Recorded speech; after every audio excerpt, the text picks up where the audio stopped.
It is now my pleasure to invite to the podium Mr. Gary Cunningham to introduce tonight's honoree, our youngest recipient, by the way.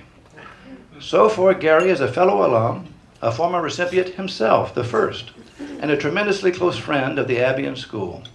He knows David extremely well, having worked with him professionally for many years. Please join me now in welcoming from the class of 1972, Mr. David Hocker, or Mr. Gary Cunningham.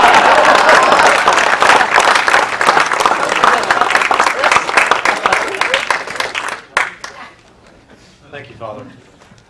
By the way, the class of 72 person is really Jim Smith. I was standing in for him. Even though Jim's in the room, he's very shy about all this. Let's give it a hand for Jim.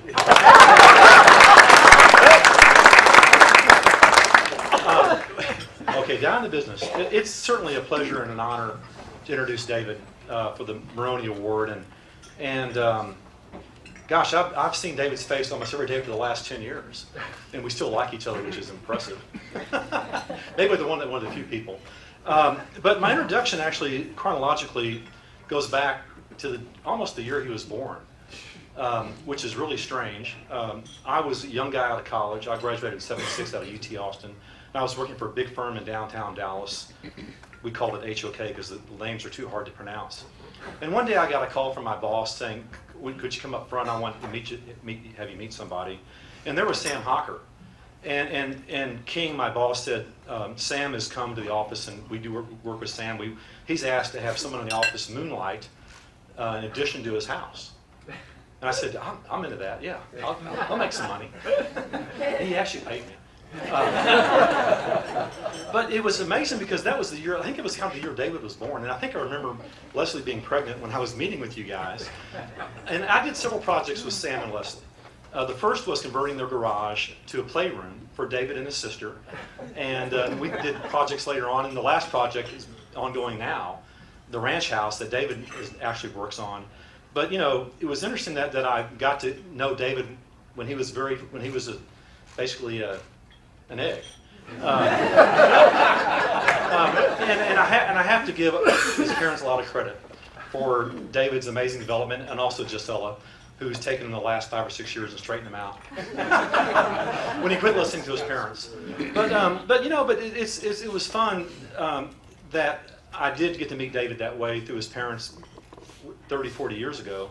And you know, then things kind of calmed down. And then I remember getting a phone call once in the 90s. I think it was probably 96 when David graduated from high school. And it was Sam. He goes, Corky. My nickname was Corky. Y'all probably know that. He goes, Corky, I'm concerned my son, David, I think he's going to do something crazy right now. And he wants to go to college and study landscape architecture. And it was just silence on the phone. I said, and? He goes, is that okay? I said, yes. Let him do what he wants to do. He knows what he's doing. And I know that David gave up a very, lucrative business. He was already making a ton of money, high school mowing yards. And he could be better off now than he is. But I do know David's very happy. And it was a treat when David came to visit us and really moved in with us in the early 2003 or 4 or 5, whatever. And we've had a great time ever since.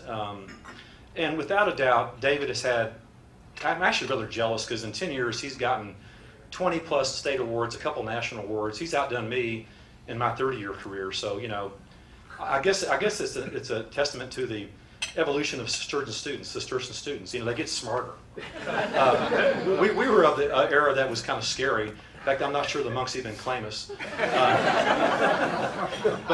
No, and David's influence in the campus in the last 8 or 9 years has been unbelievable. And many of y'all know I've had other landscape architects out there before David. They never could quite connect with the monks as well as David did. Duh. No, I mean there's clearly an unspoken connection between all of us. And David, the first day he took him out there to meet with Father Peter. David throws out the idea, let's stop watering grass, let's start saving some money on the campus. And Peter goes, okay. I mean, because Father Peter trusted David. David had gone through this whole ordeal, and he was clearly part of the culture. And I just can't say how wonderful it's been to work with him and amazing things he's done. It's even changed the way I look at things out there. So I'm very proud of David because he's a kid.